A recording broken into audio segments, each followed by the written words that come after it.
Hi there! Let me take you behind the scenes of my conferencing life. The first time I attended, I had no idea what I was doing. Safe to say, I was my dad's shadow, walking around, hoping I wouldn't spill my coffee on my new blazer. That was about 10 years ago. Today, I'm showing you how I turned all that awkwardness into confidence. By the end of this video, you'll see how I set clear goals and crush them with 12 useful tips to make the most out of any conference. Now let's rewind a bit. I'm Nadir, and I talk about all things water. I love traveling the world and sharing water facts about every country I visit. This video is a bit different from what I'm used to. Today, I'll be doing my first vlog. Surprise, surprise, at a water conference. Here's a quick rundown of what's happening. Amsterdam, Aquatech Water Conference. Spend the day with me, conferencing tips, let's go.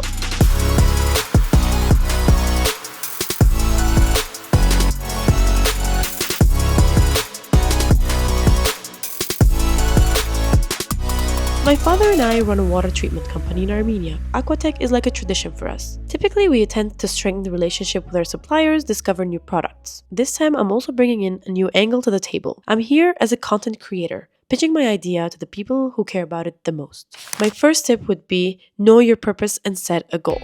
Choose your focus and only work towards that. Otherwise, you'll feel like you're doing something, but it won't be productive at all. So what are my goals? Find a fact checker, pitch Water Insider, meet with new suppliers, discover new products, have a drink and network, and finally, find new water testers. Before heading out, a quick outfit check. Yep, I think we're ready. Just need to grab a blazer because it's always cold inside.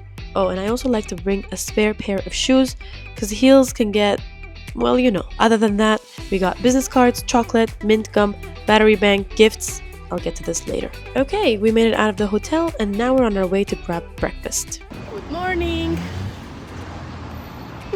Someone definitely needs his coffee. I like to eat very well before arriving since I will be spending a lot of time and energy talking and walking. Time at a conference is precious from start to finish. Use it wisely by eating before you arrive rather than wasting valuable minutes on food there. So all this to get to tip number 2. Use your time wisely and fuel up before you arrive. That was delicious, chef. Thank you. Let's get moving. And we're here. It's game time. My first goal is to find a fact checker. What even is that?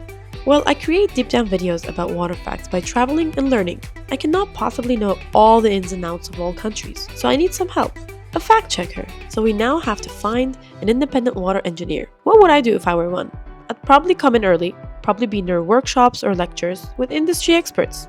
And that's our first stop. This applies to everyone, whether you're looking for an investor or a friend. Just try to think like them. Do like they would. Be in their shoes. And that is our tip number 3, folks.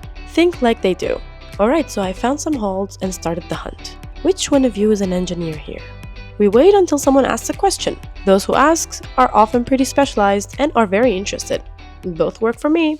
Okay, I found a few prospects and now I'll go have a quick talk with them. Moving on to the second goal, which is pitching Water Insider. Tip number 4 here would be to prepare a pitch before going to the event and starting small. By now you've already spoken to a few people, so we're not too held back, but you need to start practicing your pitch, seeing some reactions. This is now your testing ground. Start pitching to the small booths you don't really care much about. Why? Because if you mess up, it won't matter. My pitch always starts with an open-ended question. I learned this from the book called The Mom Test. I'd start with something like, how are you communicating with your end user? The goal is to get an answer about their pain points. What you're looking for is an answer similar to, we've been doing these conferences, which is a great traditional way, but it won't cover all demographics. So you're kind of guiding them towards an answer that you want, now that they have pain pointed themselves. Here, I'd agree with them and go with a broad assumption. Say, we're seeing how quickly the world is changing these days towards an online path. They will probably also agree with you and say, yes, of course, we don't have a big online presence. Or, we're not big on socials. And bingo. Here goes my pitch. If you want to improve your online presence, I can help. I create long-form videos for water companies that raise awareness about water issues and inspire action, like promoting domestic water filters, like yours. Of course, you can modify the ending of that pitch based on your product offering. And then, if you see that they're interested, hand out a business card. In return, be sure to take their card as well. And that's tip number 5. And I know this might sound basic, but this is important, folks. Here's the thing. As much as they say they'll follow up, you can only rely on yourself. It's a conference. They have these types of talks with thousands of people. It gets busy. There's no one to blame. just take the card. I've been there, and when I got back home, I had no way of contacting them. It was painful. And here's a tiny trick. I write a quick note on the business card. You know what we talked about, just one word or two words. That way, when I get home, I'm not lost in a sea of cards. I gather them all in one place, and if they didn't follow up, I'll send them an email myself. Shifting to tip number 7, if everything goes well and it feels like a good fit, I like to make a nice gesture.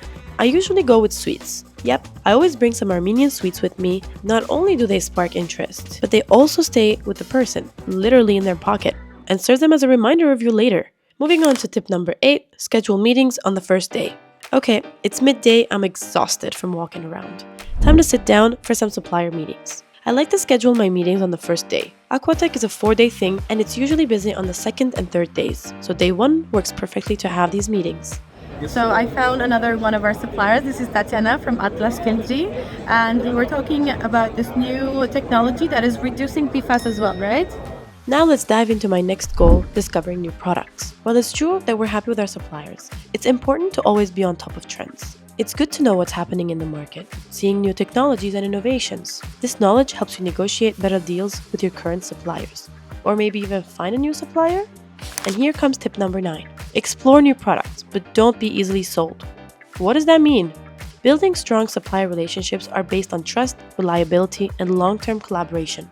Constantly jumping to the next best deal can hurt consistency, service quality, and even your reputation in the industry. It's better to partner with a few suppliers that offer a wide range of products. This approach ensures we can place larger orders with fewer suppliers, rather than dealing with small orders from multiple suppliers. If you see a product that your current supplier isn't offering, consider speaking with them, showing them the product. But if you're going to take that step, you also need to be sure that the product is worth it. And how to decide that? That's a whole other topic.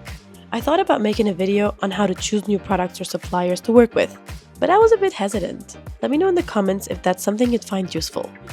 It's been a hectic few days, honestly. It's like day 3, and the thing is I'm trying to just juggle a few things at the same time. Usually we come to these conferences to, meet with our current suppliers, find new suppliers if there's a need, and, just network. And this time I was also added to recording new videos and just promoting my channel in general. So it's been a lot of talking, a lot of walking in heels. So a great challenge, but very, very tiring. I'm about to go to the after party of one of our suppliers, which is EcoSoft, and, just have a few drinks, see what it's about. Well, look at that. We have some finger food, some booze, even an Armenian brandy.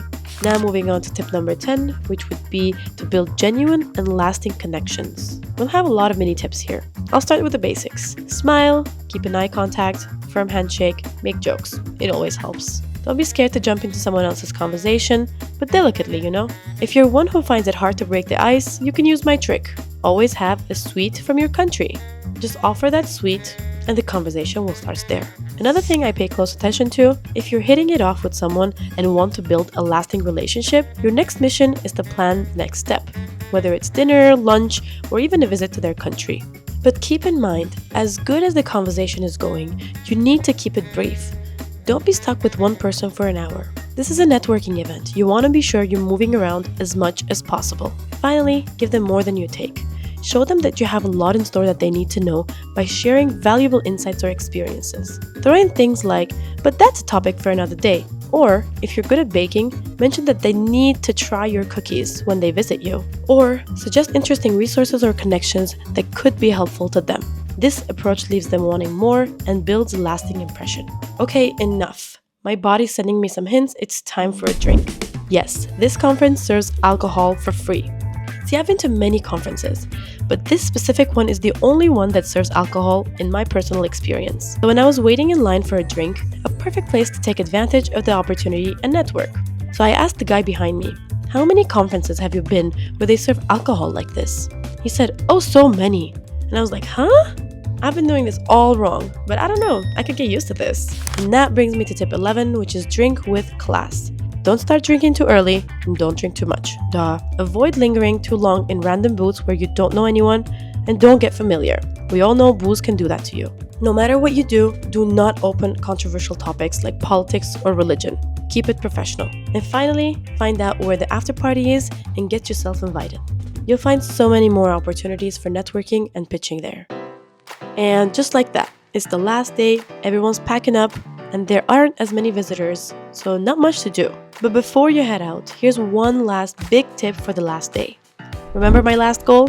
The water testers. Usually at these events, people come from all over the world, bring their products to demonstrate. But now that it's all over, they're ready to leave empty-handed. What does that mean? They're willing to hand out any extra samples they brought since they won't be needing them anymore. And that would wrap up my video with the 12th tip. Take advantage of the last day's perks. So yes, I've already spoken to a few booths, and it's time to collect my treats. Hi. We are getting some samples. Last day. I'm so happy for my new testers that I will use in my upcoming video that is all about the tap water in Amsterdam. I even managed to interview one of our suppliers to get some insider information. Subscribe to find out if Amsterdam's water is truly risk-free or not. Thank you. See you in the next one.